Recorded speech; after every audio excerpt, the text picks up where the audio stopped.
Hola, ¿cómo están amigos? Bienvenidos al primer debate de un ciclo de debates organizado por Idea País, TV O'Higgins y el tipógrafo en un esfuerzo conjunto. Queremos dar las gracias también a Reel Multimedia y a la ilustre Municipalidad de Rancagua por su colaboración para la realización de este programa.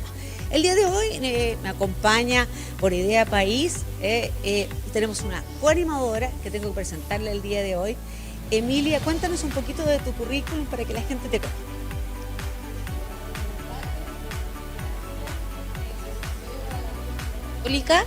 Y actualmente soy investigadora del área de estudios de Idea País. Muchas gracias por estar acá y muchas gracias por la invitación. Gracias a ustedes como Idea País por acompañarnos. Emilia y yo vamos a ser las encargadas en la primera parte de hacer las preguntas del programa y en la segunda parte del programa vamos a tener a la voz del pueblo con Pedro Gubernati de TV O'Higgins y un público que está aquí asistente que va a poder hacer sus preguntas por escrito para estos invitados importantes que tenemos el día de hoy. Ambos son ex constituyentes de nuestra región, ambos son jóvenes, ya los hemos tenido en nuestro canal, ustedes ya lo conocen porque han dado que hablar, han salido a nivel país, no solo en nuestra región. Ellos son Matías Orellana, que viene por el apruebo, y Ricardo Neumann por el rechazo. Muchas gracias a ambos por acompañarnos el día de hoy. Y no perdamos más tiempo, vamos entonces a iniciar desde ya. Las reglas del juego son, tenemos 3 minutos para responder. En esos 3 minutos, el último minuto va a aparecer en las pantallas un cronómetro para que ya vayan redondeando, así que su último minuto va a ir con una cuenta regresiva para que vayan calculando el tiempo. Y en total, en el programa vamos a tener 3 derechos a réplica. Ustedes los van ocupando, o sea, el 50% más o menos puede responder. A lo mejor puede ser una réplica, dúplica, ahí vamos a ver cómo se da. ¿Estamos claros con la regla? Listo. Entonces, comenzamos. Emilia. Bueno, la primera pregunta es para los dos ex constituyentes y es sobre los famosos derechos sociales. Evidentemente, en la propuesta constitucional hay un rol importante que juega el Estado en la provisión de estos derechos sociales. Y respecto de los privados y de la sociedad civil, hay cierta omisión sobre cuál es el rol que podrían llegar a cumplir en esto. Cuando se dice, por ejemplo, en el artículo 45 que, abro comillas, se establecerá un sistema de seguridad social público y, cierre comillas y abre otra comilla, el Estado definirá la política de seguridad social, cierre comillas. ¿Creen ustedes que en esta normativa hay espacio para la participación de los privados? Parte Matías.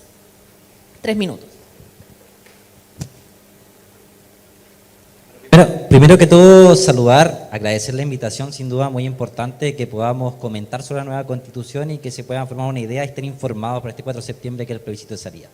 Vamos directamente a la respuesta. Yo creo que uno de los elementos más importantes de esta nueva Constitución tiene que ver precisamente con el artículo 1, ¿no? Cómo cambiamos el paradigma que está establecido en la Constitución que tenemos vigente respecto al Estado subsidiario.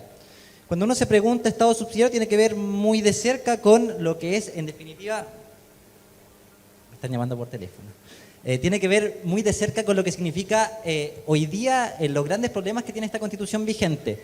Subsidiario, si uno va al significado de la palabra, significa que suple lo principal, no es lo principal. Y el rol subsidiario que está vigente en esta Constitución es por parte del Estado. El Estado ha entregado a los particulares la provisión de derechos sociales. Nosotros no estamos en contra de la participación de privados, pero creemos importante que sea el Estado en primera persona aquel que provee los derechos sociales. Hemos normalizado la mercantilización de la educación, de la salud, etcétera. El Estado no se involucra en la actividad económica si no hay, en este caso, un privado que no está interesado o si no es lucrativo para el Estado, para el privado y no participa. Esto es parte de un modelo neoclásico, es parte de un modelo económico que viene estructurado no solo en la Constitución que tenemos vigente, parte específica es lo que consagra el artículo 19 de esta actual Constitución. ¿Y cómo lo hemos cambiado, no? Porque este es el diagnóstico. Bueno, hemos pasado a un Estado democrático y social de derecho. ¿Qué significa esto? Un Estado democrático de la perspectiva en que sea la ciudadanía la que participa de manera vinculante en las decisiones de políticas públicas. ¿Cómo? A través de acciones de participación democrática directa y vinculante, como por ejemplo es que con el 3% del padrón vigente puedan solicitar que un proyecto de ley pueda ser discutido en las instancias formales, por ejemplo que con un 5% puedan establecer una iniciativa para una derogación de un proyecto de ley. Son instancias de participación vinculante a nivel comunal, a nivel regional, a nivel país. Desde esa perspectiva, sin duda con este cambio de paradigma, permite que hoy día, por ejemplo, en el tema que tú planteas específicamente de seguridad social, hay un diagnóstico real. Por ejemplo, el sistema de AFP fracasó, aquellos que ganan menos capitalizan menos en su cuenta individual, aquellos que ganan más capitalizan más, pero en ningún caso, en uno u otro, reciben el monto de pensión de su fuerza laboral activa. El sistema de pensión ha generado que sea un financiamiento tripartito a partir del empleador, a partir del trabajador y a partir del Estado. Si tenemos más fondos en las cuentas, sin duda que tenemos mejores pensiones. No hemos dicho, en este caso, hemos planteado que el sistema sea público por dos perspectivas principalmente, y aquí voy. Necesitamos regulación en materia de derechos fundamentales, seguridad social. Le entregamos el monopolio de la plata de los trabajadores a la AFP, un negocio incluso garantizado donde se encontraba incluso garantizado el porcentaje de utilidad que tenían la AFP respecto al manejo de las platas. Los trabajadores no tenían total libertad, la única libertad que tenían donde colocaban su dinero entre los fondos A, D, sujetos a rentas variables. Matías. Muchas gracias, Matías. Podríamos seguir con la conversación de derechos sociales si es que usas después un derecho a réplica. Ahora le damos.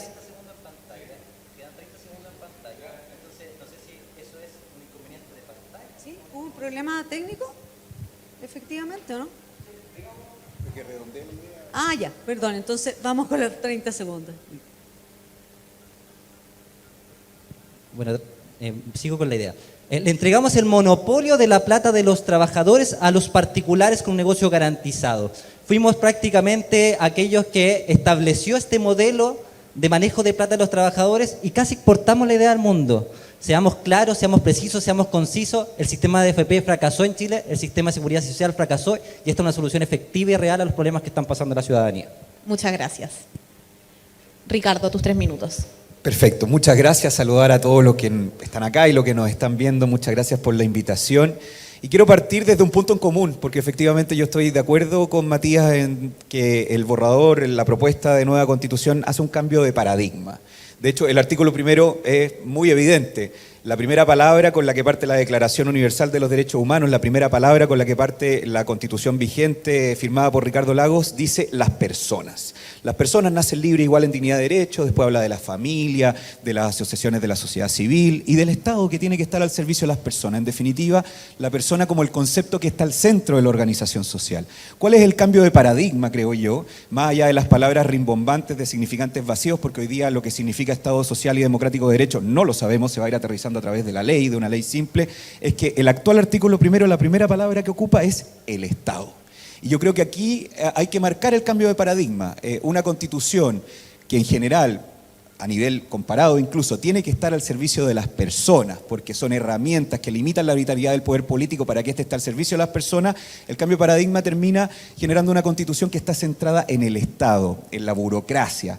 Burocracia que sabemos además, y hoy día yo creo que todas las personas que se atienden en servicios públicos saben que cuando el Estado intenta monopolizar la resolución de problemas públicos, esa resolución no es de la manera más eficiente posible. ¿Qué es lo que creo yo? Creo yo que hay que salir de la dicotomía de que aquí está el Estado por un lado, los privados por otro. Creo yo que un buen diseño constitucional, que lamentablemente no es el que tiene este borrador de constitución, es que genere un marco de colaboración armónica entre el Estado, por supuesto, que tiene un rol importante, entre los particulares y entre la sociedad civil. Eso no lo hace este borrador, esta propuesta de constitución, y creo que justamente los derechos sociales son un gran ejemplo. La provisión de los derechos sociales se monopoliza exclusivamente en el Estado, se pierde la posibilidad de generar un marco de colaboración armónica donde los derechos sociales, a la gente no le importa si se va a atender en un lugar público o un lugar privado, a la gente le importa que lo atiendan bien, que lo atiendan de manera oportuna, y en vez de generar una integración de los distintos elementos de la sociedad, donde el Estado por supuesto es uno, pero también hay particulares que quieren colaborar en la resolución de problemas públicos, en definitiva termina generando una monopolización que va a terminar, por ejemplo, en el sistema de salud colapsando las listas de espera, en el sistema de pensiones generando un fondo común que pasa a ser administrado exclusivamente por políticos. Hemos tenido además lamentables casos donde en Argentina eso no funcionó bien, los políticos terminaron ocupando la plata para otras cosas, donde los sistemas de reparto además en el mundo están virtualmente quebrados. Y en definitiva, más allá de hablar de los derechos sociales uno por uno, que creo que me imagino que vamos a tener la oportunidad, Lo que yo quiero decir es que el problema de los derechos sociales en el borrador de Constitución es que se deja el sartén por el mango de la ejecución de los derechos a un político y un burócrata de turno. Y cuando la política tiene el sartén por el mango de los elementos más sensibles de la vida de las personas, vivienda, educación, salud, pensiones, el político tiene un poder de manipulación muy grande. Y una Constitución que en su esencia debería limitar el poder de los políticos termina dándole más poder a los políticos que a las personas. Muchas gracias. Bueno, es mi turno ahora, para ambos. Hoy rige en la Araucanía un estado de excepción constitucional de emergencia. La propuesta constitucional elimina esta posibilidad y también el concepto de orden público. Considerando que hoy rige el estado de emergencia en la macrozona sur, ¿qué implicancias tiene esto para el aseguramiento de la seguridad, el derecho a vivir sin miedo, el combate a la delincuencia? Son los temas que nosotros vemos a diario en nuestro medio que a las personas mucho le importan. ¿Cómo se podrá garantizar el Estado de Derecho en casos de grave alteración de orden público? En este caso comienza Ricardo.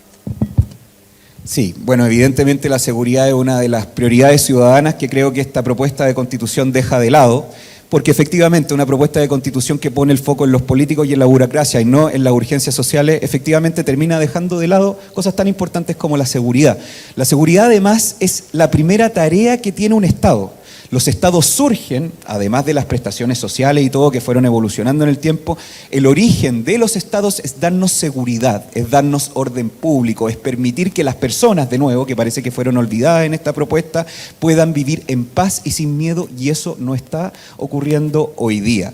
¿Qué es lo que creo que pasa hoy día? Un borrador de Constitución que la palabra orden público, este concepto finalmente en el que normativamente se expresa algo tan importante como la seguridad, no está mencionado ninguna sola vez. Y más que preocuparse de fortalecer la seguridad en nuestra organización social y política, termina debilitándolo. Los policías, los carabineros, terminan estructurándose en una policía más bien civil, que no va a tener la jerarquía ni la disciplina que tiene la estructura militar, tan importante justamente para proveer algo tan importante como la seguridad pública.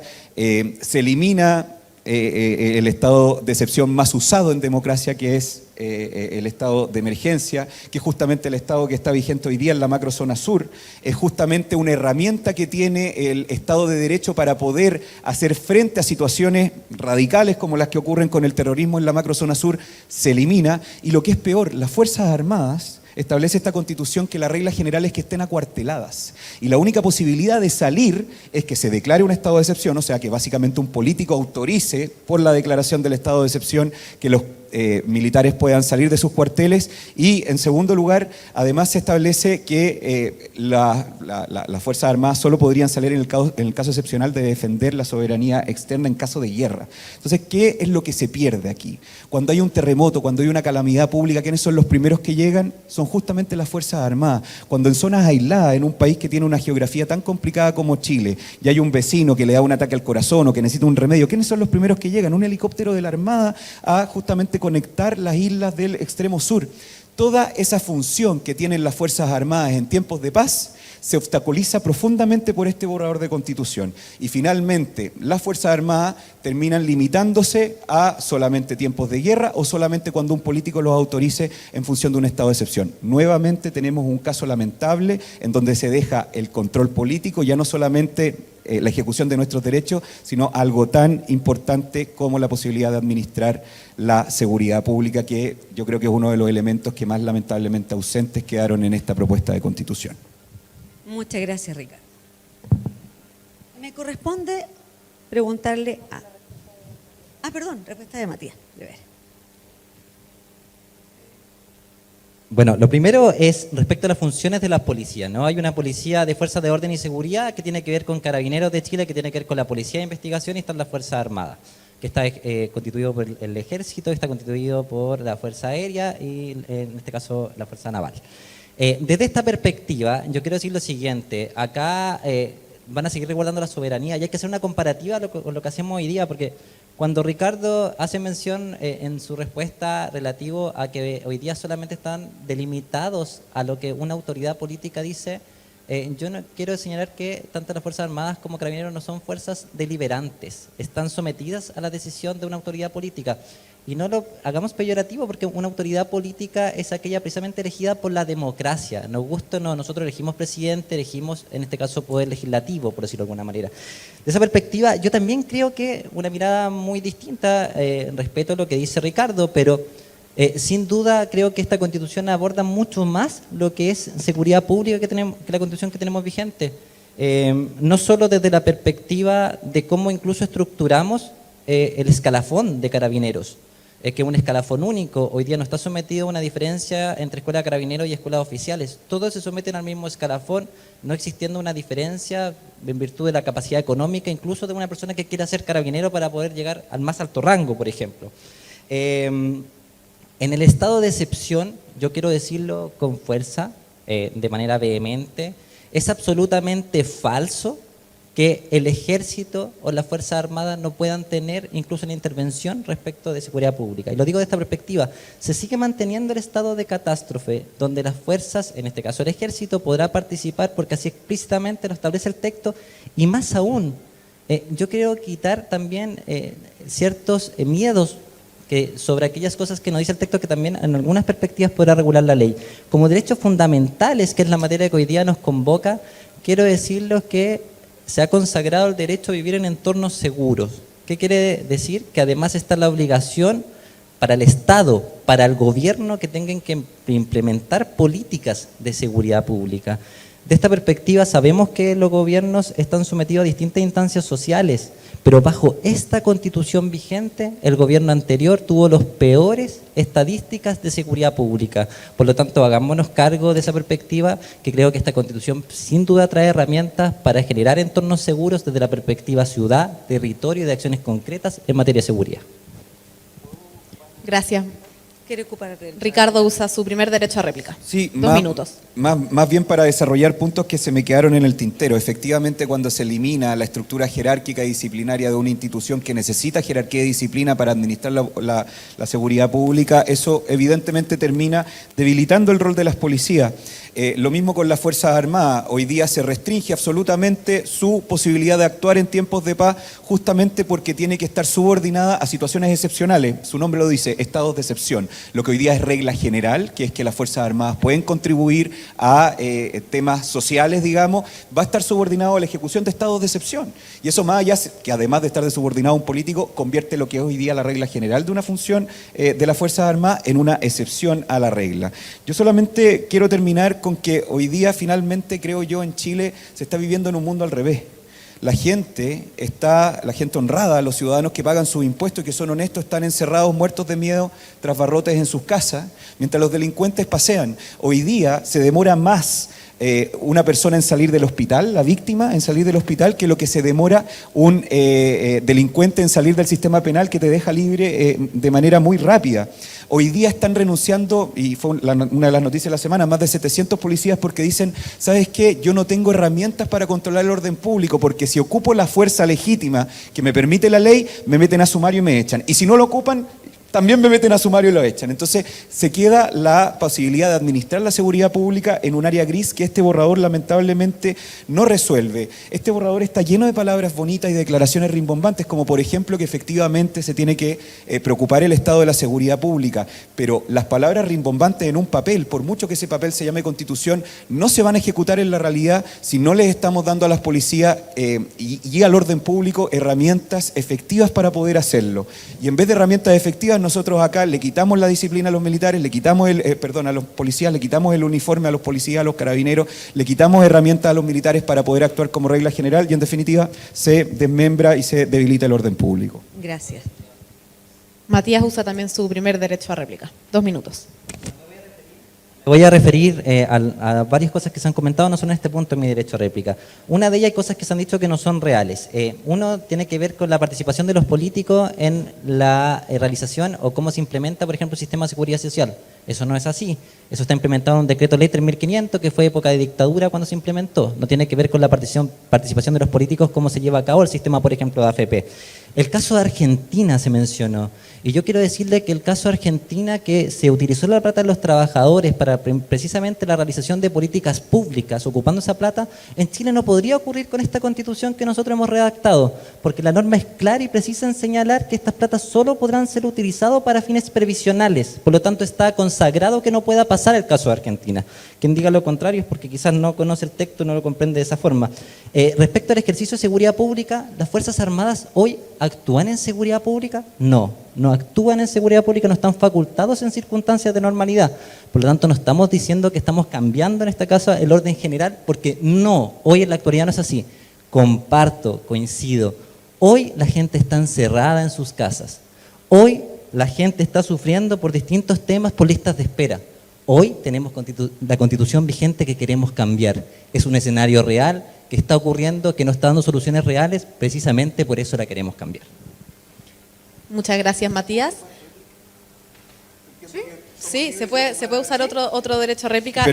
Perdón que se alargue este tema, digamos, pero es que yo creo que la seguridad es tan importante que probablemente de los temas que vamos a tocar debe ser uno de los más prioritarios, sobre todo para las personas que nos están viendo. Nosotros propusimos durante la discusión constituyente varias veces, más de 6 veces, que se estableciera la defensoría de las víctimas. Este borrador de constitución establece defensoría de la naturaleza, defensoría del pueblo, muchas instituciones que efectivamente tienen la labor de defender distintos elementos de nuestra organización social. Pero cuando llegó el momento de proponer la defensoría de las víctimas se rechazó en diversas oportunidades. Y vuelvo a marcar el punto del mundo al revés. Hoy día efectivamente todos los ciudadanos tienen derecho a defensa, incluso aquellos que delinquen. Y está muy bien, o sea, por lo tanto el delincuente tiene derecho a defensa, la Defensoría Penal Pública, existe la institucionalidad para eso. Pero ¿quién defiende a las víctimas? ¿Quién defiende al ciudadano honrado?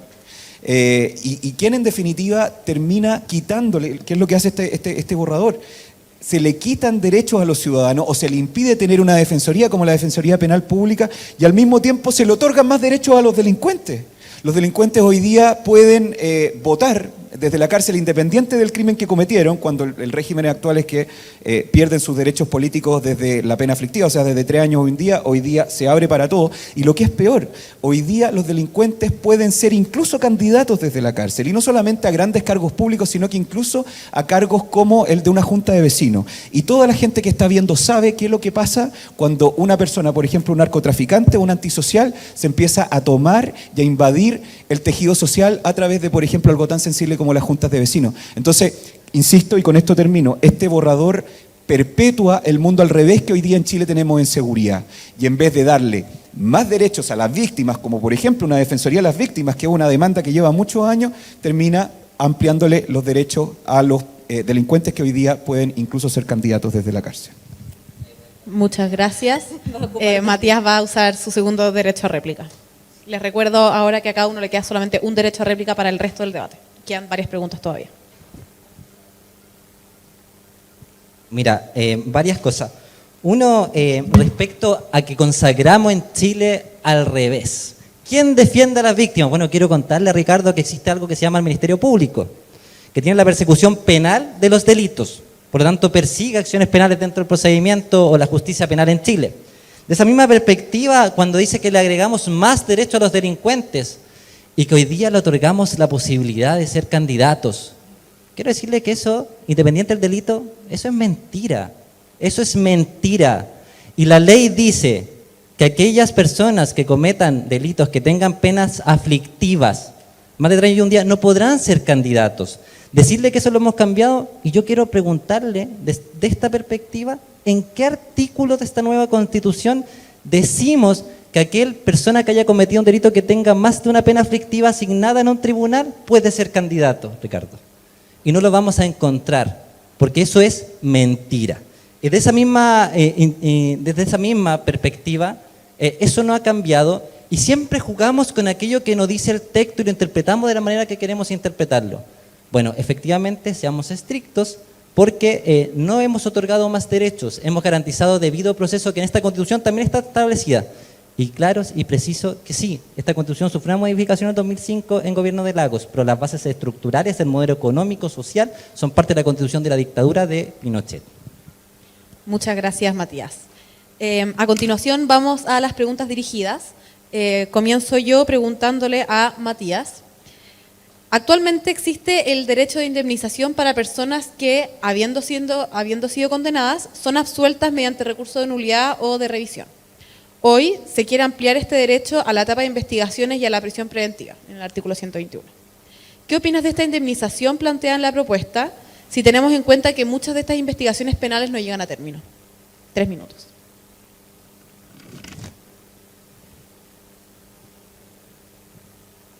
Primero que todo debemos pensar en cuál es el rol del Estado. Y el Estado debe estar al servicio de la persona humana, ¿no? El Estado, una de sus obligaciones principales es la garantización de los derechos fundamentales. ¿Por qué? Porque la garantización de los derechos fundamentales implica el mejor desarrollo de las personas, implica que las democracias funcionen, implican, en este caso, la autonomía de los pueblos que se puedan ejercer. De esa perspectiva tenemos un catálogo extenso de derechos fundamentales en esta Constitución, que son derechos sociales, civiles y políticos. Desde esa misma perspectiva, cualquier sentido de justicia en un país es el Estado quien tiene que garantizarlo. ¿Por qué? Porque hay un poder dentro del Estado, de la estructura, que son 3 poderes: el poder legislativo, el poder ejecutivo y el poder judicial, quien imparte justicia. Desde ese diagnóstico nosotros entendemos que efectivamente si se imparte de manera errónea justicia, debe haber una indemnización. Como bien tú dices, hoy por hoy aquellos casos judiciales en que se ha acreditado, por ejemplo, un error en impartir justicia son sujetos de indemnización. Con un porcentaje bastante bajo, hoy día el Estado indemniza a aquellas personas, porque el estándar probatorio es alto y obviamente la obligación de justicia también tiene un valor importante en lo social.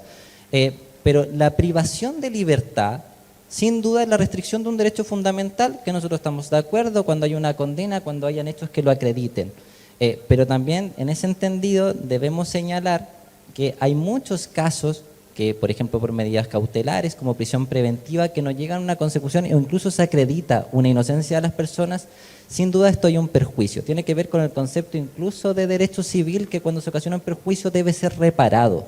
Y esta Constitución no solo ve la forma de reparar la privación de un derecho fundamental solamente de la libertad, desde un concepto amplio, incluso desde aspectos de minería, incluso en aspectos ambientales, donde todo daño que sea causado debe ser reparado con una concepción clásica de lo que es incluso, por ejemplo, responsabilidad extracontractual dentro del derecho civil. En esa perspectiva, creo que el Estado, en casos acreditados de impartir justicia de manera errónea o efectivamente con antecedente y con un valor probatorio alto para que lleguen a realizarse estas indemnizaciones, me parece coherente tanto en medidas cautelares como en sentencias que se acrediten con posterioridad el error en la repartición de justicia. Muchas gracias, Matías. Yo voy a seguir un poco en la línea de lo que estaba comentando Matías. Actualmente existe el derecho de indemnización, que también lo nombrabas, para personas que, habiendo sido condenadas, son absueltas. Perdón. Ahora sí. No, pero tiene que ver con lo mismo. En el artículo 297 de la propuesta constitucional se establece que las policías dependen del Ministerio a cargo de la Seguridad Pública y son instituciones policiales no militares. ¿Qué significa que la policía sea no militarizada y de carácter civil? ¿Y qué va a implicar eso? Nosotros escuchamos eso y queremos que las personas, sobre todo, ojalá lo puedan hacer con un lenguaje sencillo, lo puedan entender. Lo voy a contar con una historia, de hecho. Cuando tenía 8 años tuve la posibilidad de cruzar con mi papá a Argentina. Y me acuerdo perfecto que una de las cosas que me llamó mucho la atención era la primera vez que salía del país, todavía era chiquitito, era que llegamos a Bariloche y vi a un policía fumándose un pucho. No tiene nada de malo fumarse un pucho, yo soy fumador, no quiero hacer una crítica a ese punto, pero me llamó mucho la atención porque yo en mis 8 años de vida nunca había visto a un carabinero en esa situación. Yo le pregunté a mi papá, oye, ¿y acá los policías pueden fumar? Mi papá me dijo, sí, lo que pasa es que hay policías que tienen una estructura y una jerarquía y una disciplina militar, como el caso de Carabineros, y hay policías que no lo tienen y que tienen básicamente una estructura civil, como el caso de los argentinos, y efectivamente pueden hacer cosas como esta. Siguió el viaje, viajé solo con mi papá todo esto, siguió el viaje y yendo de Bariloche al Bolsón, que es una localidad muy bonita, nos paró un carabinero porque efectivamente mi papá se le había ido la chala un poquito más de la cuenta y andaba a exceso de velocidad. No un carabinero, un policía argentino. Y el policía argentino dijo, bueno, usted va a exceso de velocidad, entonces usted sabe que nada. Sí, mi papá, perdón, soy turista, la verdad es que me enredé y todo. Y el policía le dijo, bueno, aquí nosotros podemos arreglar las cosas de otra forma, digamos. Mi papá, por supuesto, le negó ese ofrecimiento que el policía civil argentino le estaba ofreciendo, era básicamente un soborno. Nos sacaron el parte, de hecho nos tuvimos que quedar en Argentina 2 días más para tramitar esa cuestión del parte. Mi papá, yo lo admiro justamente por gestos como estos, se pudo haber sacado el parte con unas 20 luquitas, no lo hizo. Y yo le dije de nuevo, oye, esto no pasa en Chile. Bueno, pasa en Argentina justamente porque acá no está la disciplina, la jerarquía y el orden que existe con nuestros carabineros de Chile. Yo creo que con esta historia la mejor forma que puedo explicar el problema profundo que tiene cuando las policías pasan a ser órganos civiles, sin escalafones, sin disciplina, sin la jerarquía que tienen hoy día, y probablemente los carabineros, que hoy día en general son motivo de orgullo para nuestro país, van a pasar a ser de las policías del montón de Sudamérica, que sabemos que por regla general la corrupción abunda. Muchas gracias a ambos. Bueno, vamos a la segunda parte ahora del programa, donde tiene participación la gente a través de Pedro, que Pedro nos va a representar las preguntas de las personas que están aquí presentes con nosotros. Recuerden que les quedan algunos derechos a réplica todavía para ocupar, y los pueden ocupar también en estas preguntas que va a hacer Pedro en esta parte del programa. Adelante, Pedro. Perfecto. Agradecer a toda la gente que hoy día está con nosotros, al diario El Tipógrafo, a Idea País, y también a la gente de TV O'Higgins que nos está mirando por las pantallas de sus teléfonos, sus computadores o su Smart TV. Tenemos 2 preguntas, una es de Maximiliano del Liceo Oscar Castro Zúñiga, enfocada a don Matías Orellana. Dice, ¿cómo aplicará, una vez la propuesta promulgada, el cambio en la educación pública a temas como la universalidad? ¿Qué pasará con los privados y cómo se equiparan las enseñanzas en los establecimientos educacionales? Tiene 3 minutos, Matías, para responder. Ahí sí. Muchas gracias por la pregunta. En primer lugar, el nuevo sistema o nuevo derecho de educación que hoy día viene consagrado en esta nueva Constitución establece distintos elementos, por decirlo de alguna manera. En primer lugar, establece ciertos fines y ciertos principios, entre ellos, por ejemplo, la igualdad, la no discriminación, que la educación sea con enfoque de género, no sexista, etcétera. Se entiende la calidad como el cumplimiento de estos fines y de estos principios. Hoy día la universalidad está exigida tanto en el nivel básico, en el nivel medio, como en el nivel universitario. La norma es clara en consagrar que se va a crear un sistema nacional de educación donde estarán integrados los establecimientos creados por el Estado o los reconocidos por este. ¿Quiénes podrán ser reconocidos? Sin duda los privados. Y desde la perspectiva, en el ámbito universitario, estarán integrados las universidades, los centros de formación técnicas, los institutos profesionales, y una acción concreta, quiero decirle, que son que las carreras primarias, en este caso, se podrán llevar a cabo en estos centros o en estos centros educativos de manera gratuita. Hemos cambiado el paradigma de que una persona pueda llegar a ser solo aquello que su capacidad económica le permitía, sino que aquello que siempre usted soñó o su capacidad intelectual le permita poder ser. Una de las cosas importantes, y yo creo que en esto incluso vamos a coincidir con Ricardo, es que hoy día la educación tiene una tremenda deficiencia desde el aspecto económico. Hemos financiado los establecimientos educacionales públicos de la perspectiva solamente de cuántos alumnos asisten por aula de forma diaria, e incluso hoy día al fiscalizar la Superintendencia de Educación y cuando no cumplen con cierta infraestructura los colegios públicos, ¿sabe usted cuál es la sanción? La sanción es reducirle su subvención. Hoy día lo hemos cambiado a una forma de financiamiento basal, forma permanente, equilibrada, que permite una mejor proyección de lo que va a ser lo público, en este caso con la educación, y donde sin duda debemos tener una modificación, a mi juicio, del sistema de selección que permita que la educación gratuita universitaria se traduzca también y que llegue a todos los niveles. De esa misma perspectiva, hemos visto incluso en esta región como muchos alcaldes han ocupado la plata de educación para financiamiento de sus campañas electorales.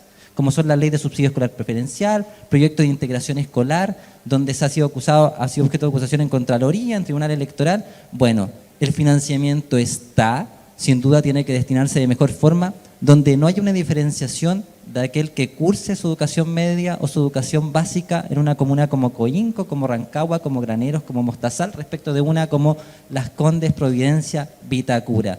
El financiamiento basal, los enfoques, los principios, no solo destinan una educación de calidad, equiparan la cancha respecto de lo que podemos llegar a ser como ciudadanos de esta región. Lo digo desde esa perspectiva y con la convicción misma de ser un estudiante de la educación pública, salí del Liceo Comercial Diego Portales y además ejercí la mayoría de mis funciones en el área pública. Por lo tanto, creo que la norma de educación, que es una norma de las más extensas, que reconoce, por ejemplo, la labor de los asistentes de educación, reconoce la labor de los profesores, reconoce que deben ser capacitados durante su trayectoria laboral, también estableciendo los puntos sobre aquellos que efectivamente realizan la labor de educación al día a día. Muchas gracias, estimado Matías. Seguimos con las preguntas acá en la voz de la gente. María Errázuriz, del Colegio La Cruz, le pregunta a Ricardo, se menciona que la seguridad no es prioridad en la Constitución. ¿Qué aspectos se han priorizado por sobre la seguridad? ¿Lo crees correcto? Sí, muchas gracias por la pregunta. Bueno, ya hemos abordado el tema seguridad. De hecho, yo les di un ejemplo bien ilustrativo, la palabra orden público, que es la manera en la que las constituciones se refieren a la administración de la seguridad. No aparece ninguna vez en este texto borrador, se le dan más derecho a los delincuentes. El derecho a indemnización que desarrollaba Matías hace un rato es un ejemplo más, y gracias por recordarlo. Y en definitiva, además, no solamente tiene que ver con la administración de la seguridad en cuanto al rol de las policías y las Fuerzas Armadas, que creo que ya lo abordamos, sino que tiene que ver con algo mucho más grave. Las constituciones son herramientas que tienen que limitar y estructurar armónicamente el poder político para que esté al servicio de las personas. El primer ejemplo que uno da en clases de Derecho Constitucional de la limitación del poder es cuando se divide el poder ejecutivo, el poder legislativo, el poder judicial. Bueno, el Poder Judicial, por supuesto, tiene un rol fundamental en darnos seguridad, porque es la que termina fallando en contra de los delincuentes, los que los termina mandando a la cárcel, los que los termina, digamos, mandando a la cárcel efectivamente y no en la puerta giratoria. Y hoy día, lamentablemente, el Poder Judicial se elimina de este texto de Constitución. Yo los desafío a que busquen en el borrador dónde dice Poder Judicial. No lo van a encontrar, porque se reemplaza el poder autónomo del Poder Judicial, que deja de ser un poder autónomo, en lo que se denomina sistemas de justicia. Sistemas de justicia que van a estar subordinados a un Consejo de la Justicia integrado por 17 miembros, 8 justamente vienen del Poder Judicial, menos mal, pero el resto son 2 escaños reservados y cargos que provienen de cuoteo político. ¿Qué significa que el Poder Judicial dependa hoy día de un órgano político como el Consejo de la Justicia? De que se politiza el Poder Judicial. Y eso le quita autonomía y, en definitiva, de nuevo, le da más poder a los políticos que justamente a un poder autónomo que supuestamente tiene que darnos seguridad impartiendo justicia. Y cuando les dije sistemas de justicia, lo dije en plural. Y esto es muy grave porque otro de los elementos esenciales que tienen las constituciones es darnos igualdad ante la ley, tratarnos a todos por igual, por ejemplo en la justicia. Y hoy día se dice sistemas de justicia porque va a haber un sistema de justicia por cada pueblo originario que se reconozca. En simple, ¿qué significa esto? Que en vez de que estemos todos tratados en un sistema de igualdad ante la ley, que es uno de los elementos esenciales de cualquier constitución, ley pareja no es dura, dicen por ahí, la justicia nos va a tratar de manera distinta dependiendo de nuestra raza. Y no solamente dependiendo de nuestra raza. Los jueces tradicionalmente tienen que fallar, y es lo que uno aprende en primer año de Derecho, en función del hecho y el derecho. Se agrega en este borrador de constitución tan proteccionista para los delincuentes que además tienen que fallar en función de la perspectiva plurinacional y la perspectiva de género. Entonces, esta justicia que siempre se representa como una señora vendada y una balanza equilibrada, termina siendo una justicia politizada que termina tratándonos de manera distinta dependiendo de nuestra raza, cosa que no pasaba desde el totalitarismo del siglo XX. Entonces, sigue siendo lamentablemente la justicia y la seguridad una de las demandas más grandes que tenía la ciudadanía, uno de los elementos más abandonados, y no solamente abandonados, sino que más perjudicados en esta mala propuesta de constitución de la Convención. Tenemos el tiempo. Agradecer a Matías y a Ricardo por sus respuestas y también agradecer a Click TV. Estamos apareciendo en más de 300 comunas a nivel nacional por 22 cables operadores diferentes. También al diario El Tipógrafo, a TV O'Higgins y Idea País. Muchas gracias, Pedro Gubernati. Muchas gracias a TV O'Higgins por la participación y colaboración del día de hoy, así como Idea País. Y, por supuesto, a los dos invitados. Nos quedó pendiente, no sé si alguno quiere ocupar su... ¿Pueden ocuparlas para cerrar? ¿Ya? Me parece. ¿Estamos de acuerdo? Ya. Un tema que la verdad es que no creía que iba a decir, porque con Matías la verdad es que nos llevamos siempre muy bien, hay que decirlo. Además somos los dos abogados y los abogados entendemos que los textos jurídicos se interpretan. Y una cosa que nunca haría profesionalmente con un colega es tratarlo de mentiroso. Porque aquí hay un texto que lamentablemente quedó tan abierto a la interpretación que efectivamente se presta para que una opción A lo interprete de una manera determinada, una opción B lo interprete de otra manera. Eso es parte del juego. Ahora, el problema es que las constituciones, les hablaba que uno de los elementos esenciales era limitar el poder político, el otro era darnos igualdad ante la ley. Bueno, el tercer elemento que tienen que hacer las constituciones es darnos certeza jurídica. De todos los textos normativos que existen en el ordenamiento jurídico, el que debería quedar menos abierto a la interpretación es justamente la Constitución. Porque en la medida en que la Constitución se vuelve una herramienta interpretable, de nuevo le estamos dando el poder al burócrata y al político de turno a ir rellenando los elementos, los más de 33 principios que hoy día son significantes vacíos que establece esta Constitución a su arbitrio propio. Sea de izquierda o sea de derecha el burócrata, lo que las constituciones no pueden permitir es que haya un rango tan profundo de arbitrariedad en la interpretación.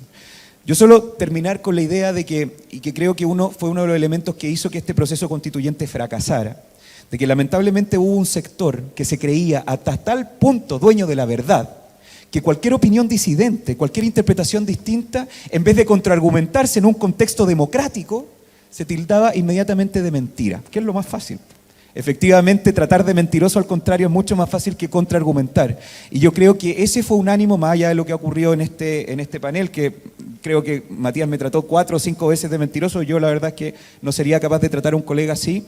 El problema es que esto que se refleja acá fue un problema estructural de la Convención Constituyente, en donde en vez de haberse dado una deliberación democrática entre personas que pensamos distintos, para darnos un marco de reglas que nos permitieran vivir en paz, se dejó la deliberación de lado, se dejó el diálogo de lado, y el sector que lamentablemente tuvo la hegemonía en este proceso, en vez de conversar, simplemente se limitó a tratar de mentiroso al contrario, y yo creo que eso es profundamente antidemocrático.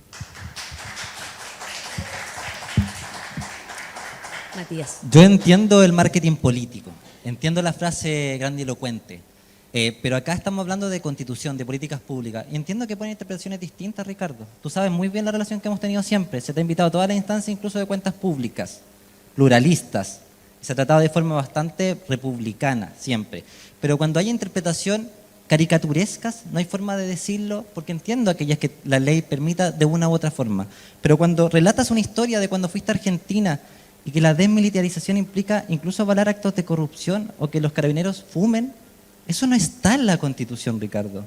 Eso no es parte de un texto de la Constitución. Y no decirlo también es tenue respecto en un debate. Independiente que contigo no tenga mala relación, pero la interpretación no es correcta, no es real, no es un ataque personal. En política y también en políticas públicas, interpretación errónea, no te lo tomes a lo personal. Lo segundo, respecto, aquí no se ha garantizado un sistema de corrupción, aquí literalmente mentiras, no tuyas, pero del debate y del argumento del rechazo. Que hoy día una persona que tiene 2, 3, 4 casas no va a poder ser siendo propietario de sus casas, eso no es real. Eso hay que decirlo en nuestros espacios. La gente tiene que votar de manera informada. Yo también creo que en los espacios democráticos tenemos que convencer cada uno de respecto a nuestras posiciones, pero no decirle a la gente cosas que no son reales para atemorizarlos. Y yo quiero decir lo siguiente, cuando decimos que la perspectiva de plurinacionalidad y de perspectiva de género de resolución de conflicto que está establecido en el sistema de justicia, es que hay ciudadanos clase A y clase B, eso no es así. Y que el poder judicial dentro de los poderes del Estado va a perder autonomía, tampoco es así, bajo mi interpretación, como dices tú. Y yo pedí que se dijera qué artículo de la Constitución lo había establecido de otra forma. Bueno, probablemente en otro debate a lo mejor podrá decirlo, pero no lo va a encontrar.